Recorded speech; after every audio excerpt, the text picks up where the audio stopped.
राजनीति के माहिर खिलाड़ी शकील अहमद को राजनीति विरासत में मिली। आपने भी इस विरासत को न सिर्फ संभाला बल्कि भारतीय राजनीति में अपनी एक अलग पहचान भी बनाई। बिहार के मधुबनी में जन्मे और MBBS की पढ़ाई कर चुके शकील अहमद ने अपनी राजनीतिक सूझबूझ से अपनी पार्टी के साथ साथ विरोधियों को भी प्रभावित किया। इनकी इसी राजनीतिक समझ और दूरदर्शिता को देखते हुए कांग्रेस पार्टी ने आपको समय समय पर कई महत्वपूर्ण जिम्मेदारियां प्रदान की और आपने इन सभी जिम्मेदारियों को बखूबी निभाया। अपनी वाक्पटुता के लिए प्रसिद्ध शकील अहमद वर्तमान में कांग्रेस पार्टी के महासचिव हैं। इससे पहले वे केंद्र सरकार में राज्य मंत्री भी रह चुके हैं। इसके अलावा पश्चिम बंगाल और झारखंड में भी पार्टी का नेतृत्व कर चुके हैं। बिहार के चुनावी महासमर में एक तरफ NDA गठबंधन है तो दूसरी ओर महागठबंधन की सेनाएं आमने सामने खड़ी हैं। वहीं दूसरी ओर टिकट न पाने से नाराज प्रत्याशियों का एक दूसरी पार्टी में आवागमन जारी है। इन्हीं तमाम मुद्दों पर बातचीत करने के लिए हमारे साथ मौजूद हैं कांग्रेस के महासचिव शकील अहमद जी। सर, दृष्टिकोण प्रोग्राम में आपका बहुत बहुत स्वागत है। आपसे मेरा पहला सवाल है कि कुछ दिन पहले राहुल जी ने चंपारण में एक रैली करके बिहार में चुनाव का बिगुल बजा दिया है। उसी रैली से कुछ सवाल भी खड़े हुए हैं। उस रैली में लालू जी और नीतीश कुमार जी नदारद थे, इस पर आपका क्या कहना है? देखिए, मैं उस रैली से पहले आपको ले जाना चाहता हूँ। 30 अगस्त को पटना के गांधी मैदान में एक बड़ी रैली हुई थी जिसमें कांग्रेस की तरफ से सोनिया गांधी जी ने शिरकत की थी और उसमें उस गठबंधन के सभी बड़े नेता वहाँ मौजूद थे। मैं भी कांग्रेस प्रेसिडेंट सोनिया गांधी जी के साथ ही गया था रैली में और साथ ही शामिल हो गए, वापस दिल्ली आया भी। पहले हो रहा था कि राहुल जी शामिल नहीं होंगे, उनके साथ स्टेज शेयर नहीं करेंगे, मीडिया का स्पेकुलेशन था। तो जब हमारी कांग्रेस की अध्यक्षा शामिल हो गई तो बाकी कांग्रेस के लोग भी, जाहिर है राहुल गांधी जी ने 20 बार कहा कि मेरा आदर्श मेरी माँ है, जो कांग्रेस अध्यक्ष हैं। तो राहुल जी का प्रोग्राम था, गरचे वो प्रोग्राम पूरा राजनीतिक नहीं था। हम लोगों ने एक फैसला किया है कि अंबेडकर जी का ये 125वां बर्थ का, जो उनके जन्म का 125वां साल चल रहा है, तो पूरे साल को सेलिब्रेट करने के लिए हम लोगों ने फैसला किया है। तो मऊ में जहां उनकी का जन्म हुआ था, राहुल गांधी जी ने कार्यक्रम की शुरुआत की थी और उसी सिलसिले में वो कार्यक्रम था। चूँकि चुनाव की घोषणा हो गई थी, इसलिए RJD और JDU को भी निमंत्रण दिया गया था, यानी लालू जी की पार्टी और नीतीश जी की पार्टी को भी निमंत्रण दिया गया था। टिकट का बंटवारा बिल्कुल चरम सीमा पर था। आप जानते हैं कि हर पार्टी में लोग, एक से ज़्यादा लोग होते हैं जो एक जगह से चुनाव लड़ना चाहते हैं। जो आप रिबेल कैंडिडेट और उसकी बात कर रही थी, तो उनको संभालना, और वो भी जानती हैं कि 243 की असेंबली में JDU 101 पे लड़ रही है, उनको 242 लोगों को समझाना होगा, वहाँ के जो 5-5, 7-7 कैंडिडेट होंगे। लालू जी की पार्टी उतने से 101 सीट पे लड़ रही है, उनको भी 142 सीट के लोगों को समझाना। तो वो दोनों उसमें बिजी थे, मगर दोनों के प्रतिनिधि राहुल जी की सभा में गए थे। आरोप बीजेपी की तरफ से लगाया जा रहा है कि राहुल जी जो विदेश गए हैं उनको जानबूझकर भेजा गया है ताकि जो महागठबंधन है उनके वोट बैंक पर असर ना पड़े। देखिए, राहुल जी का आज ही प्रोग्राम निकला है कि 6-7 को वो कर्नाटक के दौरे पर हैं, वहाँ पदयात्रा करेंगे। राहुल जी एक कॉन्फ्रेंस में हिस्सा लेने के लिए गए हैं और बीजेपी राहुल जी की कभी कभी विदेश यात्राओं पे तो चर्चा करती है, लेकिन प्रधानमंत्री नरेंद्र मोदी जी के भारत में कभी कभी रहने पर चर्चा नहीं करती है। ये आश्चर्यजनक बात है, क्योंकि जब से मोदी जी प्रधानमंत्री बने हैं वो कभी ओकेजनल ही कभी भारत में रहते हैं, वो ज़्यादातर विदेश टूर पर ही रहते हैं। तो बीजेपी को उनके भी ओकेजनल या कभी कभी भारत में रहने पर कोई चर्चा करनी चाहिए, लेकिन बीजेपी उस पर खामोश है। जब कांग्रेस केंद्र में थी तो बिहार के विकास के लिए ज़्यादा कुछ नहीं कर पाई। ऐसे में चुनाव है, विधानसभा चुनाव है, तो इस चुनाव में किन मुद्दों को लेकर कांग्रेस जनता के बीच जाएगी? किसने कहा कि कांग्रेस से जब UPA सत्ता में थी तो बिहार के विकास के लिए नहीं हुआ? प्रधानमंत्री मनमोहन सिंह जी ने कहा कि मैंने इतना पैसा मुख्यमंत्रियों को दिया है, केवल बिहार ही नहीं, इतना पैसा मुख्यमंत्रियों को दिया है कि उसी को वो ख़त्म नहीं कर पा रहे हैं। दोबारा वो पैसा मांगने के बारे में वो सोच भी नहीं सकते हैं। जब UPA आई थी 2004 में, तो प्रति व्यक्ति आय हिंदी में कहते हैं, अंग्रेज़ी में पर कैपिटा इनकम कहते हैं। ये भारत में एक भारतीय का सालाना आमदनी, एक भारतीय की सालाना आमदनी 24,000 रुपये थी। 10 साल के बाद जब हम गए 26 मई 2014 को जब मोदी जी आए, तो एक भारतीय की औसत सालाना आमदनी पर कैपिटा इनकम 24,000 से बढ़ के 68,000 हो गई, लगभग तिगुना बढ़ी। स्वाभाविक है कि भारतीयों की प्रति व्यक्ति आय बढ़ी, उसमें बिहार भी शामिल है। और बिहार के विकास के लिए चाहे वो एमएसडीपी का मामला हो, चाहे वो इरिगेशन का मामला हो, चाहे सड़कों का मामला हो, प्रधानमंत्री के सड़कों का मामला हो, प्रधानमंत्री रोजगार का मामला हो, राजीव गांधी विद्युत योजना का मामला हो, सारी योजनाओं में पैसा दिया गया। और नीतीश जी की जो छवि बनी एक अच्छे मुख्यमंत्री के देश में, बीजेपी वाले भी कहते थे कि नरेंद्र मोदी जी 1 नंबर मुख्यमंत्री हैं देश में और नीतीश कुमार जी 2 नंबर मुख्यमंत्री हैं देश में। नीतीश कुमार जी की छवि ही बनी यूपीए के पूरा फंड बिहार को देने की वजह कर। बिहार को विशेष राज्य का दर्जा देने में कांग्रेस पक्षधर है या फिर विरोध करती है? नहीं, देखिए, विशेष राज्य का दर्जा देने की एक क्राइटेरिया है, लेकिन जिसमें टैक्स पर मोरेटोरियम होता है, ये होता है कि इतने दिनों तक जो गवर्नमेंट ऑफ इंडिया की फंडिंग है उस पर कोई इंटरेस्ट नहीं लगेगा, ये नहीं लगेगा। लेकिन एक बिहारी के नाते हम सब की इच्छा है कि बिहार को ज़्यादा से ज़्यादा आर्थिक सहायता दी जाए।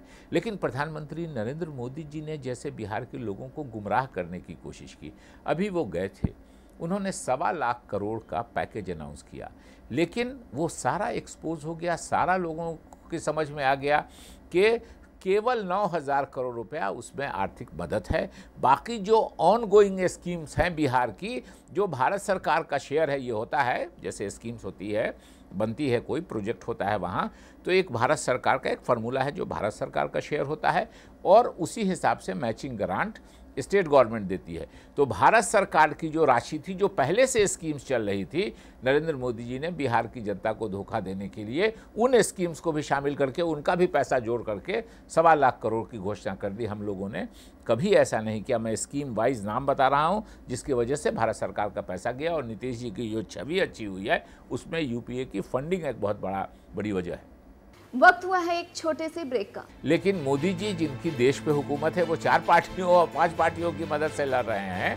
वो लड़ रहे हैं, अपनी पार्टी उनकी है, कुशवाहा जी की पार्टी है, रामविलास जी की पार्टी है, जीतन राम मांझी जी की पार्टी है। तो बिहार की ये सच्चाई है कि आज की तारीख में बिहार में कोई ऐसी पार्टी नहीं है जो ये दावा करे कि हम अकेले अपने बलबूते पे चुनाव लड़ सकते हैं।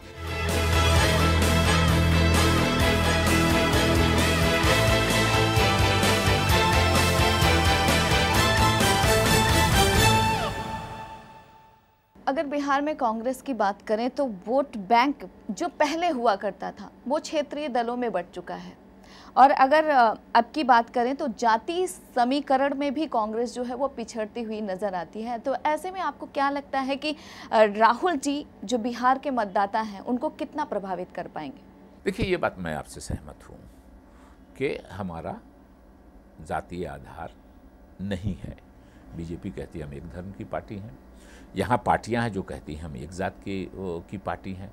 कांग्रेस ये कभी नहीं कहा है, कभी नहीं कहेगी, और कांग्रेस की यही शक्ति भी है और कभी कभी ये कमज़ोरी भी बन जाती है। लोग कहते हैं कि सिर्फ आप हिंदू हिंदू क्यों नहीं करते हैं, आप सिर्फ अगड़ा अगड़ा क्यों नहीं करते हैं, आप सिर्फ पिछड़ा पिछड़ा क्यों नहीं करते हैं, आप सिर्फ मुस्लिम मुस्लिम क्यों नहीं करते हैं, आप सिर्फ दलित दलित क्यों नहीं करते हैं। हम नहीं कर सकते हैं, इसलिए कि हम अपने को इस देश की आज़ादी का एक तरह से, हम आज़ादी की लड़ाई में हमने कुर्बानी दी है, इस देश को एक रखने में कुर्बानी दी है। हम सेक्शन में देश को नहीं बांटना चाहते हैं। तो कभी कभी हमको नुकसान होता है, लेकिन मैं आपको आज जिम्मेदारी के साथ कहता हूं कि देर और सवेर सभी जात और सभी धर्म के लोग कांग्रेस पे आएंगे। जब देश पे ख़तरा मंडराने लगेगा मोदी जी और ज़ात पात की पॉलिटिक्स करने वालों की वजह कर, तो यकीनी लोग कांग्रेस की तरफ लौट के आएंगे कि जो देश को जोड़ने की कोशिश करता है, जो समाज को जोड़ने की कोशिश करता है, वही सही नेता है। और जो पार्टी उस दिशा में काम करती है समाज को जोड़ने की, वही सही पार्टी है। कुछ दिन पहले लालू जी का कहना था कि बिहार में मंडल राज पार्ट 2 है। मंडल कमीशन लागू जब करने का समय था तो कांग्रेस ने इसका विरोध किया था, लेकिन अब कांग्रेस की खामोशी की वजह क्या है? सीताराम केसरी जी सोशल जस्टिस और सोशल वेलफेयर के मिनिस्टर थे और उन्हीं के समय में मंडल कमीशन अनाउंसमेंट हो गया था विश्वनाथ प्रताप जी के समय में, लेकिन उन्हीं के समय में हो गया है। देखिए, ये लोक कल्याणकारी राज है, एफर्मेटिव एक्शन है। हम चाहते हैं कि जो गरीब लोग हैं, किसी भी वर्ग के हैं, उनको भी मिलना चाहिए। वो है गरीबी कोई जात पात, भेदभाव, भूख, नींद, इच्छा, ये गरीबी अमीरी जात पात नहीं देखती है। जिस धर्म के भी, जिस जात के भी लोग गरीब हैं, उनको मिलना चाहिए। और इसीलिए संविधान में उस समय एक प्रावधान किया गया जो पिछड़े थे, जो दलित थे, उनके लिए। हम बीजेपी और आरएसएस की तरह काम नहीं करते हैं। कहा जा रहा है कि बिहार का जो विधानसभा चुनाव है उसके जो भी परिणाम होंगे आने वाले समय में देश की दिशा और दशा तय करेगी। आपको क्या लगता है? नहीं, देखिए, ये बात सही है कि हमारा देश है, डेमोक्रेटिक सेटअप है, 29 राज्य हैं हम, तो असर तो पड़ता है नेशनल मीडिया का। और रीजनल न्यूज़ भी अगर आप नेशनल मीडिया में दिखाएंगे तो एक माहौल बनता है। एक जगह जो रिज़ल्ट हो वही दूसरी जगह हो। आपने देखा होगा कि बीजेपी इतनी तेज़ी से लोकसभा में जीती, उसके बाद जो विधानसभा के कुछ चुनाव हुए वो जीती, और उसके बाद दिल्ली में 70 में 3 सीटें हुई बीजेपी को। तो ये नहीं है कि असर हो जाएगा, लेकिन कुछ जो अनडिसाइडेड वोटर होते हैं, या जिसको टेक्निकल वर्ड में फ्लोटिंग वोटर्स कहते हैं, वो थोड़ा प्रभावित होते हैं इस तरह के समाचारों से। स्वतंत्रता के बाद से अगर बिहार की बदहाली की बात करें तो आप किस पार्टी को जिम्मेदार मानते हैं? 90 के बाद हमारा शासन बिहार में नहीं था। 90 के पहले बिहार और झारखंड एक था। और मैं आपको स्कीम्स की बात बताते हैं। जो हटिया का कारखाना है वो कांग्रेस के समय में था। जो बोकारो का कारखाना है वो कांग्रेस के समय में था। जो बरौनी की रिफाइनरी है वो कांग्रेस के समय में थी। जो बरौनी का थर्मल पावर है वो कांग्रेस के समय में थी। तो हम मिला जुला के ये कह सकते हैं, नीतीश जी 8 साल रहे हैं, नीतीश जी की छवि अच्छी रही है। बीजेपी आज दावा कर रही है, और बीजेपी नीतीश जी के साथ साथ थी। जब नीतीश जी के साथ 8 साल थी तो नीतीश जी देश के दूसरे सबसे अच्छे मुख्यमंत्री थे, और जुमा 8 दिन भी नहीं हुआ अभी नीतीश जी से अलग हो गए तो नीतीश जी देश के सबसे खराब मुख्यमंत्री हो गए। तो ये बीजेपी का दोहरा चरित्र है। मैंने जो स्कीम्स बताई है, बिहार के लोग देखेंगे ये प्रोग्राम, बिहार और झारखंड के एक भी स्कीम मैंने आपको गलत नहीं की है। ये सब कांग्रेस के वक्त में आई। कुछ दिन पहले पीएम नरेंद्र मोदी जी ने स्पेशल पैकेज का ऐलान किया बिहार में। महागठबंधन ने कहा कि प्रधानमंत्री ने मजाक उड़ाया है, ये कोई नया स्पेशल पैकेज नहीं है, रीपैकेजिंग है। मोदी जी तो दुनिया भर में पैकेजिंग और रीपैकेजिंग के लिए मशहूर हैं। भारत के लोग तो अभी जान ही गए हैं। मेक इन इंडिया कहा करते थे, जो वास्तविकता है टेक इन इंडिया हो रहा है, इंडिया से बाहर लेके चलो। तो स्वाभाविक रूप से नरेंद्र मोदी जी को 9,000 का कुल उसमें एक्स्ट्रा फंड है, और बाकी 1.25 लाख करोड़ के नाम पे उन्होंने जो ऑन गोइंग स्कीम है, जो स्कीम्स चल रही है, जो प्रोजेक्ट चल रहे हैं, उनमें जो भारत सरकार का शेयर है उसको जोड़ के उन्होंने स्पेशल पैकेज की बात कर दी, जो बिहार की जनता को बिल्कुल धोखा देने के बराबर है। कहा जा रहा है कि कांग्रेस और राजद नीतीश कुमार के स्वच्छ छवि का फायदा उठाने के लिए गठबंधन किया है। आपको इसमें कितनी सच्चाई नजर आती है? देखिए, एक बात परिस्थिति जो सच्चाई है, इस बात को मानना चाहिए कि आज बिहार में कोई ऐसी पार्टी नहीं है जिसको ये कॉन्फिडेंस हो कि हम अकेले लड़ के जीत जाएंगे। लेकिन हम लड़ रहे हैं 3 पार्टी के अलायंस से, कांग्रेस, नीतीश जी की पार्टी और लालू जी की पार्टी। लेकिन मोदी जी जिनकी देश पे हुकूमत है वो 4 पार्टियों और 5 पार्टियों की मदद से लड़ रहे हैं। वो लड़ रहे हैं, अपनी पार्टी उनकी है, कुशवाहा जी की पार्टी है, रामविलास जी की पार्टी है, जीतन राम मांझी जी की पार्टी है। तो बिहार की ये सच्चाई है कि आज की तारीख में बिहार में कोई ऐसी पार्टी नहीं है जो ये दावा करे कि हम अकेले अपने बलबूते पे चुनाव लड़ सकते हैं। बढ़ के मुल्क को एक रखना चाहते हैं, वो इस गठबंधन के साथ है। जो सोचते हैं कि मुल्क रहे, मुल्क टूटे, हमको कोई मतलब नहीं है, समाज को बांट के ही सही MP, MLA, मंत्री, मुख्यमंत्री और प्रधानमंत्री बन जाएं, वो इस गठबंधन की तरफ। महागठबंधन को छोड़कर मुलायम सिंह यादव जो है वो बाहर हो गए। अब उन्होंने एक नया मोर्चा, एक तीसरा मोर्चा बना लिया है। एनडीए गठबंधन को छोड़कर वो महागठबंधन को टारगेट कर रहे हैं। तो आपको क्या लगता है कि इस चुनाव में कितना असर पड़ेगा इसका? देखिए, इस चुनाव में बहुत असर नहीं पड़ेगा, वो शायद सीटें नहीं जीत पाएंगे, लेकिन निश्चित रूप से 1000, 2000, 3000, 5000 वोट जो भी वो काटेंगे इसी गठबंधन का। एक आदमी उनमें ज़रूर है, पप्पू यादव जी, जो मांझी जी के साथ थे, लेकिन मांझी जी एनडीए में गए तो वो अलग हुए, तो स्वाभाविक रूप से सीट ये पार्टियां नहीं जीत पाएंगी, ये गठबंधन नहीं जीत पाएगा।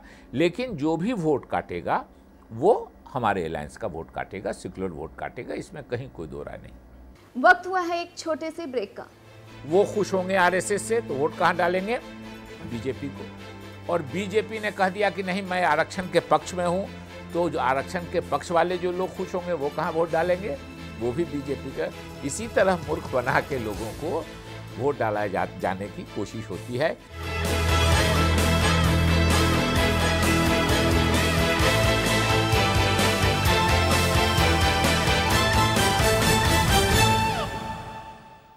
दिल्ली में आपने कांग्रेस के यानी कि आपके वोटों में सेंधमारी की और बिहार में आम आदमी पार्टी महागठबंधन के सपोर्ट में है, तो आपको क्या लगता है कि कांग्रेस के जनाधार पर ऐसे में असर पड़ेगा?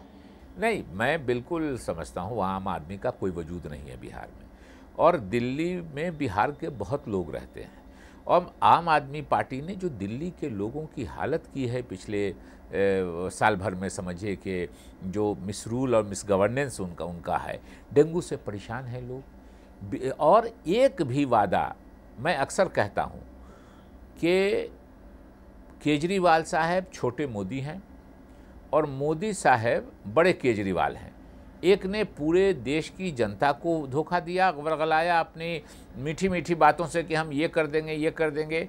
एक ने दिल्ली की जनता को वर्गला के उनका वोट लिया। इसलिए बिहार में इनका कोई प्रभाव नहीं है। दिल्ली में बैठे हुए जो बिहार के लोग हैं वो जानते हैं कि केजरीवाल साहब तो दिल्ली को संभाल नहीं सके, तो ये बिहार में क्या करेंगे। इसलिए बिहार में केजरीवाल साहब का कोई असर नहीं है। दिल्ली के लोग ही उनसे बहुत निराश हैं। कुछ दिन पहले आरएसएस प्रमुख मोहन भागवत जी ने आरक्षण को लेकर पुनर्विचार की बात कही है, जिस पर लालू प्रसाद यादव जी ने और नीतीश कुमार जी ने इसका पुरजोर विरोध किया है। इस पर अगर कांग्रेस की बात करें तो आप लोगों का क्या रुख है? देखिए, मैंने उस पर ट्वीट भी किया है। ये आरएसएस बीजेपी है क्या? ये समाज को धोखा देके, उनको बांट के अपना राजनीतिक करने की कोशिश करते हैं। उसी में देश टूट गया। और देश क्यों टूटा था? इसी सांप्रदायिक टकराव के कारण। उस समय कौन था? हिंदू महासभा थी, मुस्लिम लीग थे, जिन्ना साहब थे, आरएसएस थी।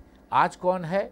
मोदी जी हैं, तोगड़िया साहब हैं, ओवैसी साहब हैं, इत्तेहादुल मुस्लिमीन है। वही माहौल जो 14 अगस्त 1947 जिसकी वजह से हुआ, देश बटा, आज फिर वही माहौल इन्होंने बना दिया है। वो खुश होंगे आरएसएस से तो वोट कहाँ डालेंगे? बीजेपी को। और बीजेपी ने कह दिया कि नहीं, मैं आरक्षण के पक्ष में हूँ, तो जो आरक्षण के पक्ष वाले जो लोग खुश होंगे वो कहाँ वोट डालेंगे? वो भी बीजेपी का। इसी तरह मूर्ख बना के लोगों को वोट डाला जाने की कोशिश होती है।